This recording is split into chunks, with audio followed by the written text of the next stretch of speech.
और जिन परिस्थितियों में चुनाव हो रहा है, हर एक में साहस नहीं होता है जो सरकार के खिलाफ खड़ा हो जाए।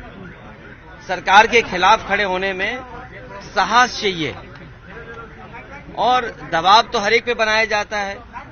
ये बात कौन नहीं जानता है कि भारतीय जनता पार्टी जीतने के लिए कोई भी हथकंडा अपनाएगी।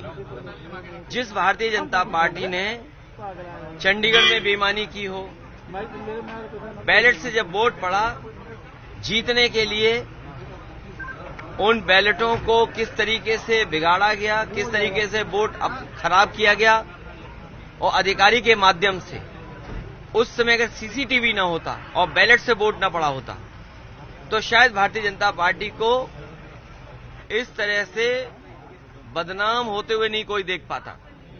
जहां तक यूपी का सवाल है, राज्यसभा के चुनाव में भारतीय जनता पार्टी ने सब कुछ किया है वोट लेने के लिए, और जो लोग गए हैं उनमें साहस नहीं रहा होगा सरकार के खिलाफ खड़ा होने में। मनोज पांडे आपकी पार्टी के कद्दावर नेता थे। कार्रवाई निश्चित होगी, क्योंकि पार्टी के जितने भी हमारे साथी हैं उनका मानना है कि ऐसे लोगों को दूर कर दीजिए। मनोज पांडे आपकी पार्टी के कद्दावर नेता थे, उनके इस्तीफे पर जाएंगे। अभी तक तो कद्दावर नेता लग रहे थे, लेकिन कद्दावर नेता निकले नहीं, ये बात समझ में आ गई। पल्लवी पटेल उम्मीद थी आपके बारे में। देखिए, मैंने आपसे कहा कि सरकार के खिलाफ वोट डालने में साहस की जरूरत है, साहस की जरूरत है। पल्लवी पटेल भी अब वो नहीं दिया होगा वोट, अभी तक नहीं आई है, तो वो जाने, क्योंकि उनकी वे क्या बोला था अभी आपने, अंतरात्मा से। तो मैं किसी की अंतरात्मा के बारे में नहीं जानता हूँ। आपके रात्रि भोज में ये जो 8 लोग, मेरी अंतरात्मा के बारे में किसी के नहीं मैं जानता हूँ। आपके रात्रि भोज में जो 8 लोग नहीं आए, तो आपको अनुमान था कि कोई बात नहीं, जब जो भोज में नहीं आए, चर्चाएं आपके माध्यम से भी थी, चर्चाएं और तरह से भी थी। अब उन बातों को आप बेहतर समझते होंगे कि कोई क्यों चला गया, किसी को सिक्योरिटी की जरूरत रही होगी, किसी को धमकाया गया होगा कि आपके मुकदमे पुराने हैं, आपका इतना रिकॉर्ड अच्छा नहीं है, आपको ये लाभ दे दिया जाएगा। सुनने में तो बहुत कुछ चीजें आ रही हैं, सुनने में तो पैकेज के बारे में भी आ रही हैं। वो बात समझ में नहीं आ रही कि वो पैकेज छोटा था कि पैकेज बड़ा था। अगर आपको समझ में आ रहा हो तो मुझे जरूर जानकारी देना। उनके बारे में, किसके बारे में क्या कहें, किसके बारे में हम क्या कहें।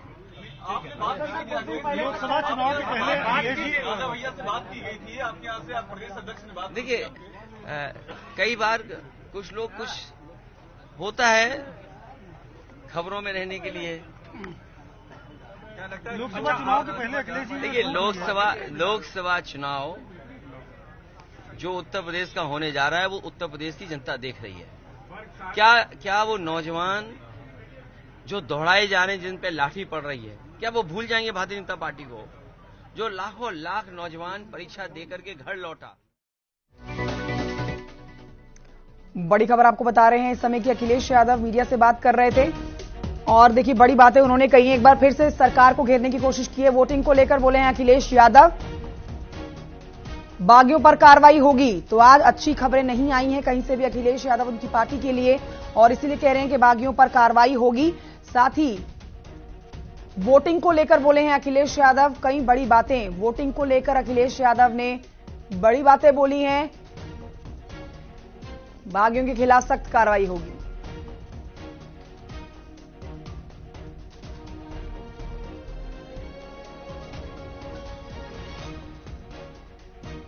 बड़ी खबर आपको बता रहे हैं। देखिए, आज जब से सुबह से अखिलेश यादव मीडिया से बात कर रहे हैं, आप उनके चेहरे पर मुस्कुराहट जरूर देखेंगे, लेकिन परेशानी जरूर होगी इस बात को लेकर कि आज कहीं से भी पार्टी के लिए अच्छी खबरें नहीं आई हैं।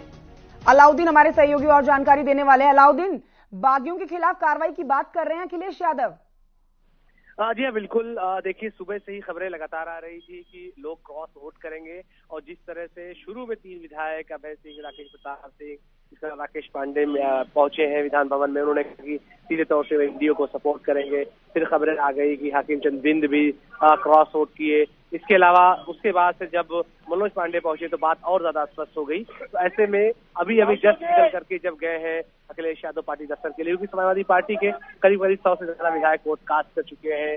कुल 200 से ज्यादा वोट अब तक कास्ट हो चुका है, यानी 50% से ज्यादा मतदान हो चुका है। तो अखिलेश यादव अभी भी जब निकले तो उन्होंने कहा कि हम जो है कार्रवाई करेंगे, जो बागी है जिन्होंने बगावत की है और उनके खिलाफ विधानसभा अध्यक्ष की याचिका वो डालेंगे।